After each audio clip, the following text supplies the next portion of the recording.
Nze network endaga nti buli eyasayininzaawo omubbi. Nze network yange endaga nti buli eyasayininzaawo omubbi. Nga batuzanya mind game. Bannayuganda njagala mmanye nti tudulinga ne bannabyabufuzi ba politician. Nga mu kaseera kano bakola mmwe kye mwagala kuwulira. Ng'era tebakola kituufu. Wabula bakola ekyo ekigenda obbasanyula era bafune talking points mu campaign. Nze ndaba nga buli eyasayininzaawo mubbi network bwendaga network yange endaga. Nti buli eyasayininze ku kipapula ekyo mubbi. Olaba ne yazimba ekitebe mwali. Nga yasayininga ku petition egoba mpuuga bwe yamala nadde eri n'atandika okwerya ennimi n'okwerya ebirimi n'okulya ebigambo bye. Naye ng'ate amaze okusayininga. Mwe temulowooza nti nawana ayinza okusayininga okubasanyusa okufuna talking point naye nga ssente yazikutte. Kuba olaba yasayininga luli bagobe empuuga naye ate n'asigala ng'amuwolereza. Nze mwabo bonna siina gwe neesiga. Olaba ne Nalukoole yakagenda simwesiga. Olaba yakatuuka mu Parliament. Naye abantu baaseka nabo baakuba nabwo obukule mu nkuubo be bampuuga. Baalumu. Bambwa tekamwa. Be mumanyi obulungi kye bali mututuusaako nga be basibisiza n'abaana baffe Masaka. Bagamba nti awali embuzi embi tosibaawo yiyo. Nze mbasayininzaawo wonna siina gwe neesiga n'ogu. No mbayithawe mu Parliament eyo ndabika okuba neesiga lopu. Gwe neesigamu nga 50%. Yayinza okuba alimuko ku mazima naye abasigadde bonna. Njagala mujjukira omuzannyo gwe baatuzannya ku Coffee Amendment Bill. Ku muzannyo gwe baatuzannya ku tteeka ly'emmwanyi.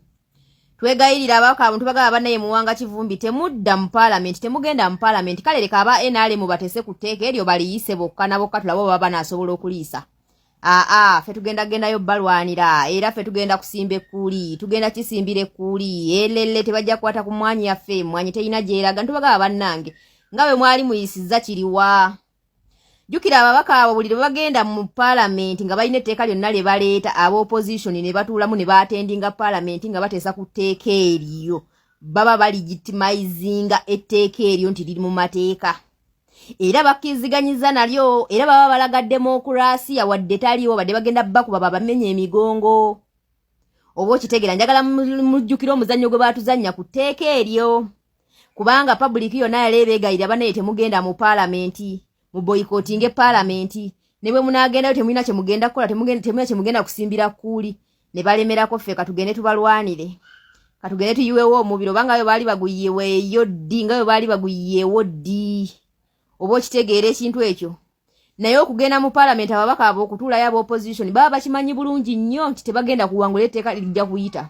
Naye baba bagenzeyo ddi kwegamba kulikakasa nti liyise mu demokrasiya era etteeka liyisiddwa mu mazima na bwenkanya. Naye singa baboycottinga era linda nali neerijja erya UPDF Amendment Act.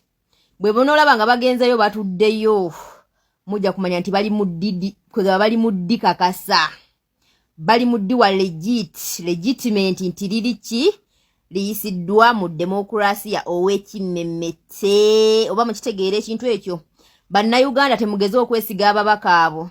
Era bannayuganda njagala amaaso mwenna mugatunuulize ku ntebe ennene eya Nnyandwa eyo Seeriti Buhabulwa. Gye muba muteeka amaaso gammwe.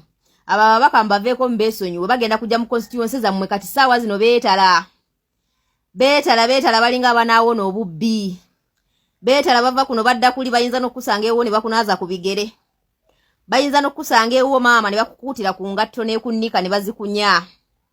Kubanga munnange bakuluma bafuuyirira.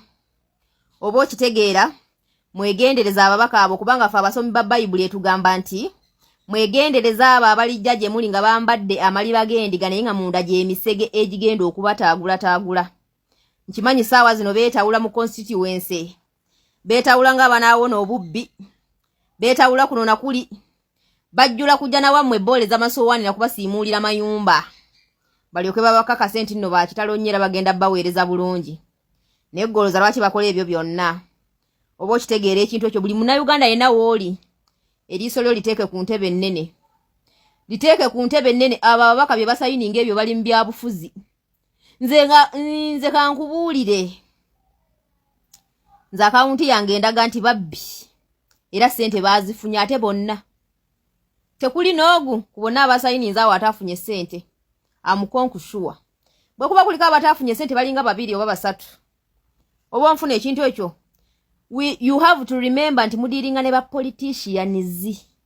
politicians are liars and are thieves. They know how to play on people's minds. Basayininga ebyo just kuzanya bya bufuzi na kufuna talking points mu kalulu. Neti basayininga nti sente tebazifunye. Nze wamma account endaga nti bonna bazifunye si mu bubi.